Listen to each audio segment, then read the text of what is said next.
Pas ndeshjes Shqipëri-Serbi të zhvilluar së fundmi, tifozat kuqezi kanë reaguar me një deklaratë të ashpër, duke dënuar ndalimin e simboleve kombëtare në stadium dhe duke akuzuar Federatën Shqiptare të Futbollit për qëndrimet e nënshtruara.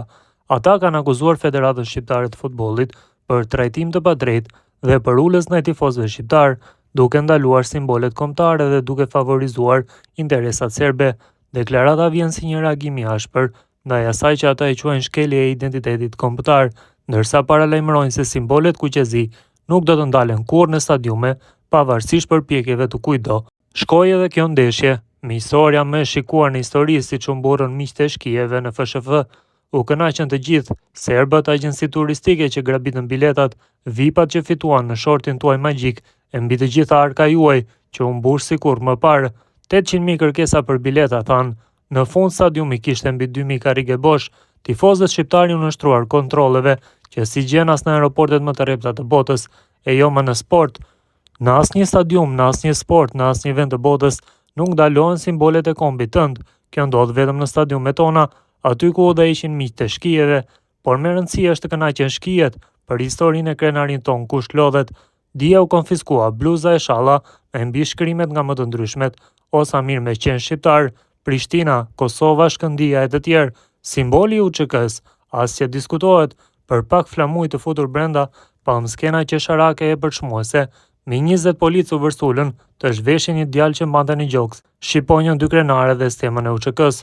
Ky krim nuk ndalohet me ligj në asnjë qytet të Shqipërisë, pse stadiumi që nga më i veçantë. Në stadiumin ton ku duhet i këndohet vendit dhe identitetit ton, simbolet tona kombëtare u trajtuan si një rrezik.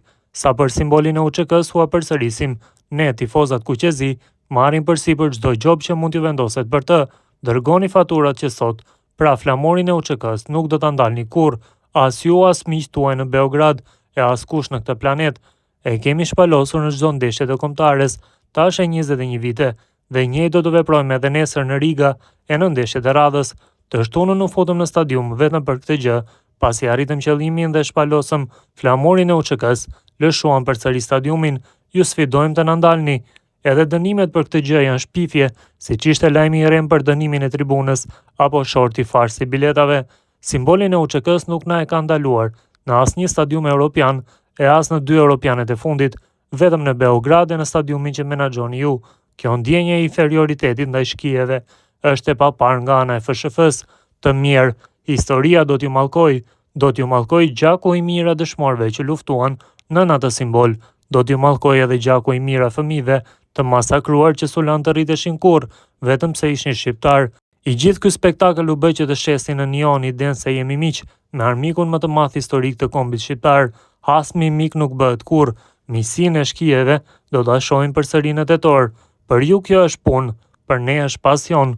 Ju paguani në fund të muajit, ne jetojmë për ndeshjen e radhës dhe do të jemi aty edhe të martën në Riga, jo me biletat që na ndaluat, as me 30 biletat që ua keni ndar stafit tuaj për të mburrur, se kaq tifoz kishim, por me zemrën e pasionin që nuk e blini dot, siç kemi qenë 21 vjet nga Reykjaviku në Tbilisi. Do të jemi prapë në çdo cep të botës, aty ku luan Shqipëria. Ju në ato zyra jeni të përkohshëm, Shqipëria është e përjetshme. Sa për shkijet, i kemi mundur e do t'i mundim gjithmonë. Tifozat kuqezi, Osamir me qenë shqiptar.